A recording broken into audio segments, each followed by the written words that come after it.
ಜುಗಲ್ಬಂದಿ ಕಾರ್ಯಕ್ರಮಕ್ಕೆ ಮತ್ತೊಮ್ಮೆ ಸ್ವಾಗತ. ಸುದರ್ಶನ್, ಇಂಥ ಬಿಕ್ಕಟ್ಟಿನ ಸಂದರ್ಭದಲ್ಲಿ ಪ್ರಮುಖ ವಿರೋಧ ಪಕ್ಷದ ಜವಾಬ್ದಾರಿಯನ್ನು ನೋಡಿ, ಪ್ರಮುಖವಾದಂಥ ವಿರೋಧ ಪಕ್ಷದ ಕೆಲಸ ಏನಿದೆ ಅದನ್ನು ನಾವು ಮಾಡ್ಕೊಂಡು ಬಂದಿದ್ದೇವೆ. ನಾವೆಲ್ಲಿಯೂ ಕೂಡ ನಮ್ಮ ಜವಾಬ್ದಾರಿಗಳಿಂದ ದೂರ ಹೋಗಿರ್ತಕ್ಕಂಥ ಸಂದರ್ಭವೇ ಇಲ್ಲ.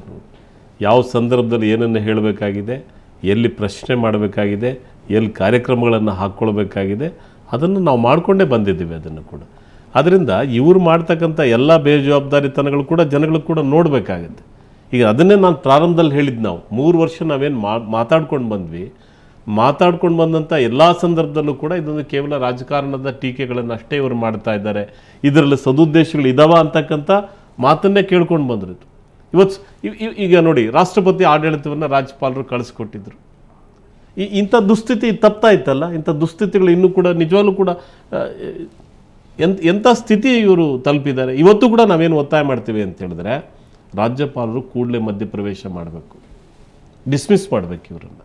ಯಾಕಂತ ಹೇಳಿದ್ರೆ ಇವರಿಗೆ ಸ್ವಾಭಿಮಾನನೂ ಇಲ್ಲ, ಜವಾಬ್ದಾರಿನೂ ಇಲ್ಲ, ವಿವೇಚನೆಯೂ ಇಲ್ಲ, ಆತ್ಮಗೌರವನೂ ಇಲ್ಲ ಇವರಿಗೆ. ಸುದರ್ಶನ ಆದರೆ ಒಂದು ರಾಜ್ಯಪಾಲರು ಕಳಿಸ್ಬಿಡ್ತಾರೆ ಬೇಕಾರೆ, ಆದರೆ ಅಲ್ಲಿ ಒಪ್ಕೋತಾರ ನಿಮ್ಮವರು? ಒಂದು ಸಲ ನಮ್ಮ ಹಣೆ ಬರ ನೋಡಲಿಲ್ವ? ಇಂಥ ಕೆಟ್ಟ ಸರ್ಕಾರ ತೆಗೆಯುವಂಥ ಸುವರ್ಣಾವಕಾಶ ಬಂದಿದ್ದೂ ಕೂಡ ನಾವು ನಿಮ್ಮವ್ರು ಸ್ವಲ್ಪ ಅನುಕಂಪ ತೋರಿ ಇನ್ನೊಂದು ಸಲ ಬಹುಮತ ಸಾಬೀತು ಮಾಡಿ ಅಂತ ಅದ್ರ ಪಾಪದ ಫಲ ಇನ್ನೂ ನಾವು ಇವಾಗ ಅನುಭವಿಸುವ ಹಾಗಾಗಿದೆ. ಈಗೇನೋ ಇನ್ನೊಂದು ಸಲ ಡಿಸ್ಮಿಸ್ ಮಾಡಿ ಕಳಿಸಿದ್ರು ಅಂತ ತಿಳ್ಕೊಳ್ಳಿ. ಆ ಕಾಂಗ್ರೆಸ್ ಕೇಂದ್ರ ಸರ್ಕಾರ ಹೌದು ಇಂಥದ್ದು ಜನಕ್ಕೆ ಇಷ್ಟೊಂದಕ್ಕಾಗಿದೆ, ಈಗಲಾದ್ರೂ ಒಂದು ಗಟ್ಟಿ ತೀರ್ಮಾನ ತಗೋತೀನಿ ಅಂತೇಳಿ BJP ಹೈಕಮಾಂಡ್ ದುರ್ಬಲ ಆದಂಗೆ ಕೇಂದ್ರ ಸರ್ಕಾರವಾದ ಒಂದು ಗಟ್ಟಿ ತೀರ್ಮಾನ ತಗೊಳುತ್ತೆ ಅನ್ನೋ ಗ್ಯಾರಂಟಿ ಇದೆಯಾ ನಮಗೆ? ಅಲ್ಲ ದತ್ತವರೇ, ಚುನಾವಣೆ ವರ್ಷದಲ್ಲಿ ಬೇಕಿಲ್ಲ. ಚುನಾವಣೆ ವರ್ಷದಲ್ಲಿ ಒಂದು ಸರ್ಕಾರವನ್ನ ಯಾರು ಡಿಸ್ಮಿಸ್ ಮಾಡಿ ಆ ಕಳಂಕವನ್ನ ಅಲ್ಲ, ಅಂದ್ರೆ ನಾನು ಹೇಳಿದ ಈಗಲ್ಲ, ಹಿಂದಿತ್ತು ನಮಗೆ ಸುವರ್ಣಾವಕಾಶ ಇತ್ತು ಇಲ್ಲ ಅವಾಗ. ನೋಡಿ, ಈಗಲೂ ಕೂಡ ಅಧಿಕಾರ ಬಂದಿದೆ. ಈಗ ಬಿಡಿ, ಇನ್ನೊಂದು ವರ್ಷ ನಾವು ಕೂಡ ಯಾರು ಕೂಡ ಈ ಸರ್ಕಾರನ ತೆಗಿಬೇಕು ಅನ್ನೋ ಉದ್ದೇಶ ನಮಗೇನು ಇಲ್ಲ. ಈ ಸರ್ಕಾರ ಹೋಗ್ಲಿ ಅಂತಿಲ್ಲ. ಜನಕ್ಕೆ ನಮ್ಗೊಂದು ಸಂತೋಷ ಏನು ಅಂದ್ರೆ, ಸರ್ಕಾರ ಇಷ್ಟೊಂದು ಬೆತ್ತಲ ವದಂತಿಗಳು ಹೇಗಾಗ್ತಾ ಇದೆ ಅಂತೇಳಿ. ಈಗ ಸದಾನಂದ ಗೌಡ್ರ ಜೊತೆಗೆ JDS ಅನ್ನ ಲಿಂಕ್ ಮಾಡಿದಾಗೆ ಈ ಕಡೆ ಯಡಿಯೂರಪ್ಪ ಬಣಕ್ಕೆ ಇದನ್ನ ಕಾಂಗ್ರೆಸ್ ಅನ್ನು ಕೂಡ ಲಿಂಕ್ ಮಾಡ್ತಾ ಇದ್ದಾರೆ. ಅಂದ್ರೆ ಇದೆಲ್ಲ ವದಂತಿ ಸ್ವರೂಪದಲ್ಲಿರುವಂಥದ್ದು. ಈಗ ಶೋಭಾ ಕರಂದ್ಲಾಜೆ ಅವರು ಹೋಗಿ ಅಹಮದ್ ಪಟೇಲ್ ಅವ್ರನ್ನ ಭೇಟಿ ಮಾಡಿದ್ದಾರೆ ಅಂತೇಳಿ ಒಂದು ಗಾಳಿಪಟ ಹಾರಿಸಿದ್ದಾರೆ. ಅದರ ಅರ್ಥ ಏನು ಅಂತಂದ್ರೆ, ಇನ್ನೂ ಒಂದು ಗಾಳಿಪಟ ಏನು ಅಂತಂದ್ರೆ, ನೀವು BJPಯನ್ನ ಹೊಡ್ಕೊಂಡು ಆಚೆ ಬಂದ್ರೆ ಯಡಿಯೂರಪ್ಪನವರು, BJPಯನ್ನ ಹೊಡ್ಕೊಂಡು ಯಡಿಯೂರಪ್ಪನವರು ಹೊರಗಡೆ ಬಂದ್ರೆ CBI ಎನ್ಕ್ವೈರಿನಲ್ಲಿ ನಿಮಗೆ ಪರೋಕ್ಷವಾದಂತಹ ಒಂದು ನೆರವನ್ನು ಮತ್ತು ಸಹಾಯವನ್ನು ಕೊಡ್ತೀವಿ ಅಂತೇಳಿ ಕಾಂಗ್ರೆಸ್ ಅವರು ಇವರಿಗೆ ಅಶ್ಯೂರ್ ಮಾಡಿದ್ದಾರೆ.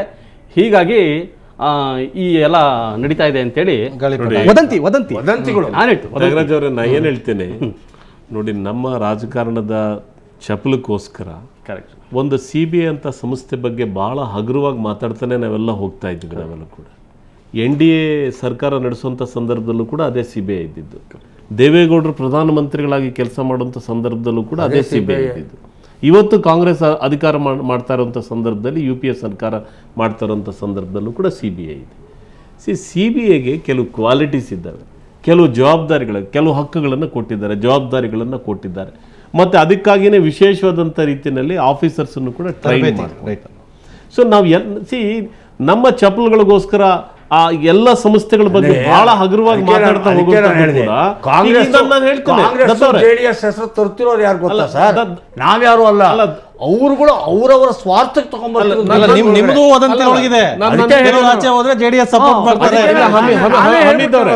ನಾನು ಕನ್ಕ್ಲೂಡ್ ಮಾಡಲಿಲ್ಲ. ನಾನು ಏನು ಹೇಳಕ್ ಹೊರಟೆ ಅಂತ ಹೇಳಿದ್ರೆ, ಎಷ್ಟರ ಮಟ್ಟಿಗೆ ಸರಿ ಅಂತ ಹೇಳಿ ಇದನ್ನು ಕೂಡ ಈ ರೀತಿಯಾಗಿ ಸಂಸ್ಥೆಗಳ ಬಗ್ಗೆ ದುರ್ಬಲ ಮಾಡ್ತಕ್ಕಂಥದ್ದು ಎಷ್ಟರ ಮಟ್ಟಿಗೆ ಸರಿ ಅನ್ನುವಂಥ ಪ್ರಶ್ನೆ ಕೂಡ ಇಲ್ಲಿ ಬರ್ತದೆ. ಸೊ ಹಾಗಿದ್ದಿದ್ರೆ DMK ಅವರು ಅವ್ರ ಬಗ್ಗೆ ಎನ್ಕ್ವೈರಿ ತಪ್ಪಿಸ್ಕೊಳ್ಬೋದಾಗಿತ್ತಲ್ಲ. ಕೇಂದ್ರ ಸರ್ಕಾರದಲ್ಲಿ ಅವರು ಆಡಳಿತ ಪಕ್ಷದಲ್ಲಿದ್ದಾರೆ, UPA ಸರ್ಕಾರದಲ್ಲಿದ್ದಾರೆ. ಹಾಗೇನಾದರೂ ಕೂಡ CBI ಅವ್ರನ್ನ ಗ್ರಿಲ್ ಮಾಡುವಂಥದ್ದಾಗಲಿ, ಅನೇಕ ವಿಷಯಗಳನ್ನು ಎಕ್ಸ್ಟ್ರಾಕ್ಟ್ ಮಾಡುವಂಥದ್ದಾಗಲಿ, 2G ಸ್ಪೆಕ್ಟ್ರಮ್ ಸಂಬಂಧಪಟ್ಟಾಗೆ ಆ ಥರದ್ದೇನು ನಡೀಲಿಲ್ವಲ್ಲ. CBI ತನ್ನ ಜವಾಬ್ದಾರಿ ಏನು ಮಾಡಬೇಕಾಗಿತ್ತು ಆ ಎಲ್ಲವನ್ನು ಕೂಡ ಎಕ್ಸ್ಟ್ರಾಕ್ಟ್ ಮಾಡುವಂಥದ್ದಾದ್ರೆ ಹಿಂದೆ ಬೀಳಲಿಲ್ವಲ್ಲ. ಸೊ ಅದರಿಂದ ಸುಮ್ಮನೆ ನಮ್ಮ ಚಪ್ಪಲಕ್ಕೋಸ್ಕರ CBI ಸಂಸ್ಥೆಗಳನ್ನು ಅದೊಂದು ಕಾಂಗ್ರೆಸ್ ಬ್ಯೂರೋ ಆಫ್ ಇನ್ವೆಸ್ಟಿಗೇಷನ್ ಅಂತ ಮಾತಾಡುವಂಥದ್ದು. ಹಾಗಿದ್ರೆ NDA ಮಾಡುವಾಗ ಯಾವ CBI ಇತ್ತದು? ದೇವೇಗೌಡರು ಪ್ರಧಾನಮಂತ್ರಿಗಳಾಗಿದ್ದಂಥ ಸಂದರ್ಭದಲ್ಲಿ ಯಾವ CBI ಇತ್ತು? ಅದರಿಂದ ಈ ರೀತಿಯ ಮಾತುಗಳನ್ನು ಕಡಿಮೆ ಮಾಡಬೇಕಾದ್ರೆ ನೋಡಿ, ಒಂದು ರಾಜಕೀಯ ಪಕ್ಷ ಹಾಗಿದ್ರೆ ನಾವು ಒಂದು ರಾಜಕೀಯ ಪಕ್ಷವಾಗಿ ನಮಗೂ ನಮ್ಮ ಜವಾಬ್ದಾರಿ ಇದೆ. ಹೌದಪ್ಪ ಕರ್ನಾಟಕದಲ್ಲಿ ಒಂದು ಪರ್ಯಾಯವಾಗಿ ಜನರು ಆಲೋಚನೆ ಮಾಡ್ತಾ ಇದ್ದಾರೆ. ನಾವೇ ಮಾಡಿದ ಸಮಸ್ಯೆಗಳನ್ನ ನಾವೇ ದೂರೋದು ಅಲ್ಲ, ಉಡುಪಿ ಚಿಕ್ಕಮಗಳೂರಿನಲ್ಲಿ ಜನರು ಕಾಂಗ್ರೆಸ್ಸಿನ ಪರವಾಗಿ ಮತವನ್ನು ಕೊಟ್ಟಿದ್ದಾರೆ. ಇದರ ಅರ್ಥ ಕರ್ನಾಟಕದಲ್ಲಿ ಬಿಜೆಪಿ ಸರ್ಕಾರ ವಿಫಲ ಆಗಿದೆ, ಅದರ ವೈಫಲ್ಯಗಳಿದ್ದಾವೆ, ಜನರು ಅವರನ್ನು ತಿರಸ್ಕಾರ ಮಾಡಿದ್ದಾರೆ. ಹೀಗಾಗಿ ಜವಾಬ್ದಾರಿ ನಿರೀಕ್ಷೆಗಳು ಯಾರ ಮೇಲೆ ಇರುತ್ತೆ? ಸಹಜವಾಗಿ ಕಾಂಗ್ರೆಸ್ಸಿನ ಕಡೆಗೆ ಇರುತ್ತೆ. ಸೊ ಹೀಗಾಗಿ ನಮ್ಮ ಜವಾಬ್ದಾರಿಗಳನ್ನು ಒಂದು ರಾಜಕೀಯ ಪಕ್ಷವಾಗಿ ನಾವು ಹೇಗೆ ಸಿದ್ಧತೆಗಳನ್ನು ಮಾಡ್ಕೊಳ್ಬೇಕು, ವಿಧಾನಸಭೆ ಚುನಾವಣೆಗಳಿಗೆ ನಾವು ಹೇಗೆ ನಮ್ಮ ಪ್ರಯತ್ನಗಳನ್ನು ನಾವು ಮುಂದುವರಿಸಿಕೊಂಡು ಹೋಗಬೇಕು. ಒಂದು ಸುದರ್ಶನ್ ಅವರು ಅವ್ರ ಪಕ್ಷದ ಬಗ್ಗೆ ಹೇಳಿದ್ದು ಸಹಜ.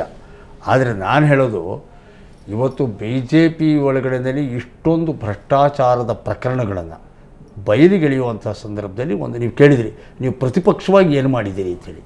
JDSಗೆ ಹೆಮ್ಮೆ ಇದೆ, ಸಮಾಧಾನ ಇದೆ.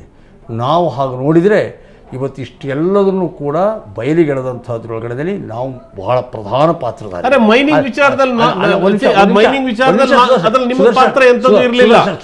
ಒಂದು ನಿಮಿಷ ಹೇಳೋರಿಗೆ. ಆಮೇಲೆ ಇವತ್ತು ರಾಚೇನಹಳ್ಳಿ ಸೌತ್ ವೆಸ್ಟ್ ಮೈನಿಂಗ್ ಕಂಪನಿಯ ಮೊಟ್ಟ ಮೊದಲ ದಾಖಲೆಗಳನ್ನು ಬಿಡುಗಡೆ ಮಾಡಿದ್ದು ನಾವೇನೆ. ಮತ್ತು ಎಲ್ಲೋ ಒಂದು ಕಡೆಯಲ್ಲಿ ಯಡಿಯೂರಪ್ಪನವ್ರ ಮೇಲೆ ವ್ಯಕ್ತಿಗತ ದ್ವೇಷಕ್ಕೋ ಅಥವಾ ಈ BJP ಸರ್ಕಾರದ ವಿರುದ್ಧವಾಗೋ ವಿರೋಧಕ್ಕೆ ವಿರೋಧ ಮಾಡ್ತಿದ್ದಾರೆ ಅನ್ನೋ ಥರದ್ದು ಚಪಲನೂ ನಮಗಿಲ್ಲ, ಪ್ರಚಾರವೂ ಬೇಡ ಅನ್ನೋ ಕಾರಣಕ್ಕೆ ನಾವು ಹೇಳ್ತಿರೋದ್ರೊಳಗಡೆ ಕೂಳಿದೆ ತಿರುಳಿದೆ ಅನ್ನೋಕ್ಕೆ ನಾವು ಹೈಕೋರ್ಟ್ಗೆ ಹೋದ್ವಿ, ಸುಪ್ರೀಂ ಕೋರ್ಟ್ಗೆ ಹೋದ್ವಿ, ಲೋಕಾಯುಕ್ತಕ್ಕೆ ಹೋದ್ವಿ, ಒಂದು ತಾರ್ಕಿಕ ಅಂತ್ಯ ಕಾಣಿಸ್ಬೇಕು ಅಂತ ಹೋರಾಟ ಮಾಡಿದ್ವಿ. ಅಷ್ಟರಲ್ಲೇ ಅಷ್ಟು ನಡೆದ 18 ಉಪಚುನಾವಣೆಗಳಲ್ಲಿ ನಾವು ಯಾಕೆ ಕಾಂಗ್ರೆಸ್ ಗೆಲ್ಲಿಲ್ಲ ಉಪಚುನಾವಣೆಗಳಲ್ಲಿ? ಈ ಆಪರೇಷನ್ ಕಮಲದ ಬಗ್ಗೆ ಹೇಳಿದಾಗ ಫಸ್ಟು ನಮ್ಮ ರಾಷ್ಟ್ರೀಯ ಅಧ್ಯಕ್ಷರು ಹೇಳಿದರು, ಆಪರೇಷನ್ ಕಮಲ ಇವತ್ತು ಬರೀ BJP ಅವರು ಏನೋ ಮಾಡ್ತಾರೆ ಅಂದ್ಕೋಬೇಡಿ, ಇದರ ವಿರುದ್ಧವಾಗಿ ಕಾಂಗ್ರೆಸ್ಸು JDS ಒಗ್ಗಟ್ಟಾಗಿ ನಿಂತಿದ್ದನ್ನು ಹೋರಾಟ ಮಾಡೋಣ, ನಾವು ನೀವು ಒಗ್ಗಟ್ಟಾಗಿ ಎದುರಿಸಬೇಕು ಆಪರೇಷನ್ ಕಮಲನ, ಇಲ್ಲ ಇದು ನಾಳೆ ಇಡೀ ನಮ್ಮ ಚುನಾವಣಾ ವ್ಯವಸ್ಥೆನ ಹಾಳು ಮಾಡುತ್ತೆ ಅಂತ ದೇವೇಗೌಡರು ಓಪನ್ ಕರೆ ಕೊಟ್ಟರು. ಕಾಂಗ್ರೆಸ್ನವರು ನಾವು ಒಟ್ಟಿಗೆ ಸೇರ್ಕೊಳ್ಳೋಣ, ಬನ್ನಿ ಇದಕ್ಕೆ ಹೋರಾಟ ಮಾಡೋಣ ಆಪರೇಷನ್ ಕಮಲ ಅಂತ. ಬರಲಿಲ್ಲ. ಆದರೆ ನಾವು ಏಕಾಂಗಿಯಾಗಿ ಸೆಣಸಿದ್ವಿ, ಆಗ ನಾವು ಗೆದ್ವಿ, ಕಾಂಗ್ರೆಸ್ ಗೆಲ್ಲಕ್ಕಾಗಲಿಲ್ಲ. ಮೊನ್ನೆಯವರು ಉಡುಪಿ ಚಿಕ್ಕಮಗಳೂರು ಗೆದ್ದಿದ್ದಾರೆ, ಅದು ಬೇರೆ ಪ್ರಶ್ನೆ. ಆದರೆ ಬಹಳ ಎಲ್ಲ ಉಪಚುನಾವಣೆಗಳಲ್ಲೂ ಪೋಟಾಪೋಟಿ ಮಾಡಿ ಆಪರೇಷನ್ ಕಮಲದಲ್ಲಿ BJPಗೆ ಸಮರ್ಥವಾಗಿ ಎದುರೇಟ್ಕೊಟ್ಟವ್ರು ನಾವೇನೆ. ಹಾಗಾಗಿ ಜನ ಒಂದು ರೀತಿಯಲ್ಲಿ BJP ಬಗ್ಗೆ ಅಸಹನೆ ಇದೆ, ಆಕ್ರೋಶ ಇದೆ. ಇದಕ್ಕೆ ಪರ್ಯಾಯವಾದಂಥ ಒಂದು ಪಕ್ಷವನ್ನು ಗುರುತಿಸ್ಕೊಳ್ಳುವಂಥ ಪ್ರೋಸೆಸ್ಸು ಈಗ ಆಗ್ತಾ ಇದೆ, ಹರಡುಗಡ್ತಾ ಇದೆ. ಅದರ ಬಗ್ಗೆ ನಾನು ಈಗ ಈ ವೇದಿಕೆ ಅಲ್ಲ ಚರ್ಚೆಗೆ. ಆದರೆ ಒಂದು ಹೇಳ್ತೀನಿ, ಇವತ್ತು ನಾಳೆನೇ ಈ ಸರ್ಕಾರ ಹೋಗಬೇಕು ಅಂತಲೂ ನಾವಿಲ್ಲ. ಒಂದು ವರ್ಷ ಇರಲಿ, ಇದು ಚುನಾವಣಾ ವರ್ಷ, ಮೇ ಒಳಗಡೆ ಎಲೆಕ್ಷನ್ ಆಗಲೇಬೇಕು, ಹೊಸ ಸರ್ಕಾರ ಅಸ್ತಿತ್ವಕ್ಕೆ ಬರಲೇಬೇಕು 2013 ಮೇ ಒಳಗಡೆ. ಹಾಗಾಗಿ ನಮಗೇನಂತ ಅವಸರ ಇಲ್ಲ, ಅವ್ರಿಗೆ ಅವಸರ ಇದೆ, ಯಡಿಯೂರಪ್ಪನವ್ರಿಗೆ ಅವಸರ ಇದೆ, ಆದರೆ ನಮಗೆ ಅವಸರ ಇಲ್ಲ. ಹಾಗಾಗಿ ನಾವು ಆದರೆ ಆಡಳಿತ ಯಂತ್ರ ಸ್ಥಗಿತವಾಗಿ ಜನರ ಸಂಕಷ್ಟಗಳಿಗೆ ಸ್ಪಂದನೆ ಇಲ್ಲದೆ ಅಧಿಕಾರಿಗಳ ದರ್ಬಾರ ನಡೆಯೋದಕ್ಕೆ ಅವಕಾಶ ಆಗ್ತಾ ಇದೆಯಲ್ಲ, ಇದು ನಮ್ಮ ನೋವಿನ ಸಂಖ್ಯೆ. Right sir, right. ನಿಮ್ಮ ಜೊತೆ ಇನ್ನಷ್ಟು ಮಾತಾಡ್ತೀನಿ ಸರ್. ಅದಕ್ಕೆ ಮೊದಲು ಮತ್ತೊಂದು ಚಿಕ್ಕ ಬ್ರೇಕ್.